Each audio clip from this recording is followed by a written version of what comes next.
Today we're going to talk about sacred space. Creating sacred space. Actually, there's many ways you can create sacred space, and trust me, once you find it, you will always want to go there. Forrest Church, an author of A Chosen Faith, an introduction to Unitarian Universalism, speaks about sacred space in a conversation like this. Where is your church? We're standing in it. But this is a bookstore and it's Friday. Yes, but you might also choose to see it as a cathedral of the human spirit, a storehouse consecrated to the full spectrum of human experience. Just about every idea we've ever had is in here somewhere. A place containing great thinking is a sacred space. As Forrest Church says in the previous quote, sacred space is created within us. Excuse my voice, sometimes it's still cracking on me. We must be at peace with ourselves before our surroundings become sacred. Now, sacred is not just a church or a graveyard or a religious space. It's within our own mind, our own body, and our own spirit. We can create a physical sacred space as well by surrounding ourselves with loving and meaningful items. And I have a list of some items that you can include and how to create a sacred space. First, I'd like to explain a little bit about how you can create a sacred space in the smallest apartment in a small space. You can use a tabletop, a bureau top. You know, the entertainment centers that have the little doors on the front. You can use that anywhere that you can go to be somewhere where you can reflect and have peace and quiet and time to yourself. Okay, some things that you can include in sacred space. Basically, what I was saying before is that you create a small altar. Okay, you can put pictures of loved ones, sentimental items, crystals, shells, gemstones, angel or spiritual figurines, even a small chalice. It could be a cup, a glass, a teacup, anything that symbolizes a cup or a chalice. Poems, affirmations, drawings, or quotes, angel cards that have special meaning to you. You can also put a Himalayan sea salt jumbo, like a rock, that to keep it cleansed and keep all this stuff clean, from negative energy. White candles or colored candles, essential or fragrance oils, herbs, anything that holds special meaning to you. Creating an altar can be as simple as draping a beautiful linen or cloth over atop a table and placing meaningful items on them. As you place the items, set an intention for each one. Some other places that you can consider sacred space is like a special place that you like to visit to be alone outdoors, a park, a lake, a room or a nook that you can go to reflect, release, and renew. A quiet place you can meditate and listen to the messages from your guides and angels. I have an exercise that I'm going to include to show you how you can create an altar that can fit anywhere. First, you want to get a small table or, again, find a bureau space, any type of space. Cover it with a purple cloth, purple tablecloth, purple linen. If you don't have space for a table, use a bureau top or a tabletop. Anywhere you choose is absolutely perfect. And just an FYI, purple symbolizes spirituality and the crown chakra. Now place a smaller pink or green cloth over top of it and drape it over top of the purple. Pink symbolizes love and the heart chakra, while green symbolizes healing in the heart chakra. You can also place a circle of salt around your altar if you're outdoors, or again, get a jumbo chunk of Himalayan sea salt. And this will protect your altar from any negative energy to enter. You can also use a bell if you like. and ring the bell to begin creating your sacred space that also notifies spirit that you are ready to begin. Here is something that you can recite for if you want to, begin to create your altar or, create your sacred space. You can recite this. I now ask my divine angels and spirit guides to come into my life and guide me to my true purpose in life. I invite my divine angels and divine guides to remove anything from my life that no longer serves my highest good and protect me and anyone else that you would like to protect with the white light of the Creator.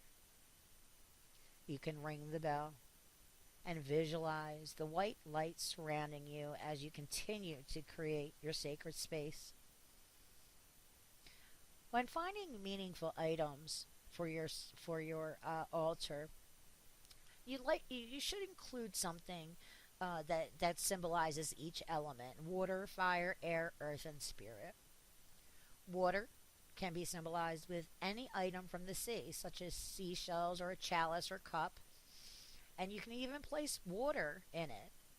You want to place the water symbol into in the direction of west on your altar.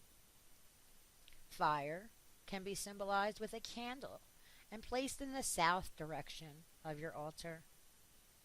Air, it can be symbolized with a bell, a feather, or even a figurine of a butterfly and placed in the east direction. Earth, earth can be symbolized with crystals, gemstones, salt, sand, herbs, or flowers, and placed in the northern direction.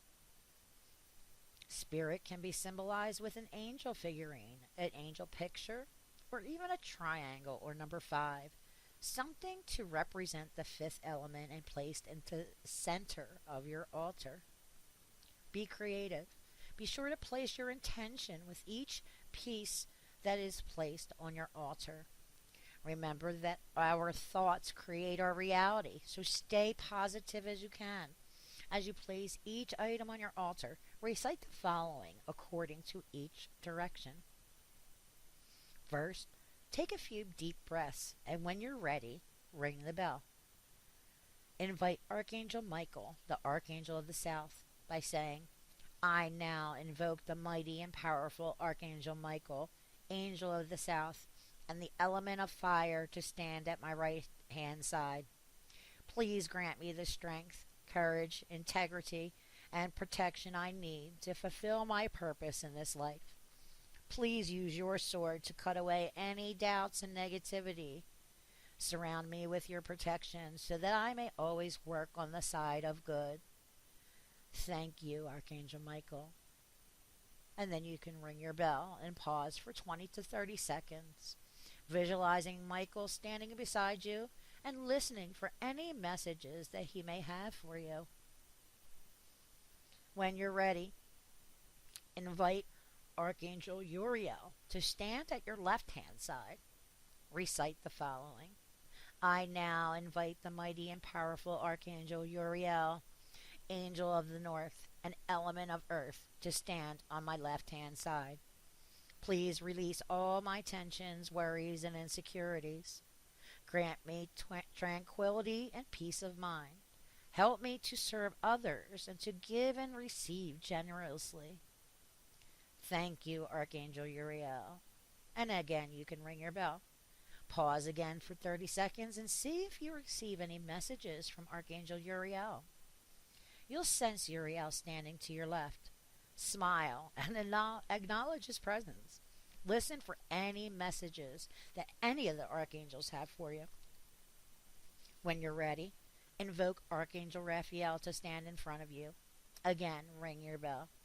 You can also recite this for Archangel Raphael. I now invite the mighty and powerful Archangel Raphael, Angel of the East and element of air, to stand in front of me. Please fill me with wholeness and good health. Help me heal the wounds from the past. Please heal and restore every aspect of my being. Thank you. Again, ring your bell. Pause and listen for any messages that Archangel Raphael may have for you. Sense the wholeness and unity he brings to your being.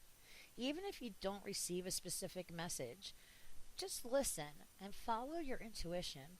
Know that anything you receive or hear or think or feel is the right message for you at this time.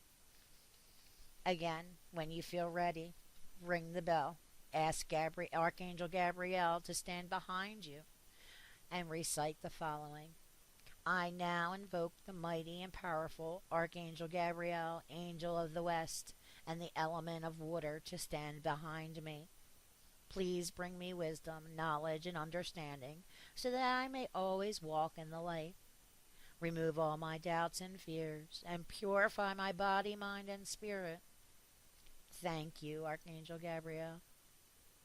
Again, ring your bell. Pause to see if Gabriel has any messages for you. Once you have done this, experience the different energies that are the archangels around you. See if you can decipher the difference between each energy. Although they provide you with completely different energies, each is an aspect of the divine consciousness. It makes no difference how you perceive the archangels. The important thing to remember when performing this ritual is that you are experiencing the divine. Enjoy the feelings of peace, security, and bliss. When you feel ready, ask the archangels for help, guidance, and protection for you, your family and friends, your community, your country, and the entire world. You'll experience the responses in different ways. You may feel as if a flash of electricity has passed through you. You may notice a distinct change in the temperature of the room. You may also experience a sense of knowing that everything you have asked for will be granted. When you feel ready to return to the everyday world, thank each of the archangels, starting with Gabriel, then Uriel, then Michael, then Raphael. You will sense each one leaving. When you feel ready, take a few deep breaths and count from 5 to 1. When you reach the number 1, open your eyes. You should feel invigorated and full of energy after inviting the angels into your sacred space. Know that you can call on your angels anytime and any place. The angels are omnipresent, which means they can be with more than one person at one time. So never feel as if you're bothering the angels. The call from us to angels is sweet music to their ears. I hope you enjoyed this podcast, and I hope you've learned something from it. If you have any questions, do not hesitate to contact me. And you can contact me through the website at www.lifeshareuniversity.com. Again, don't forget to join us in our new forum. We thank you, and we hope you have a wonderful and blessed day. Namaste.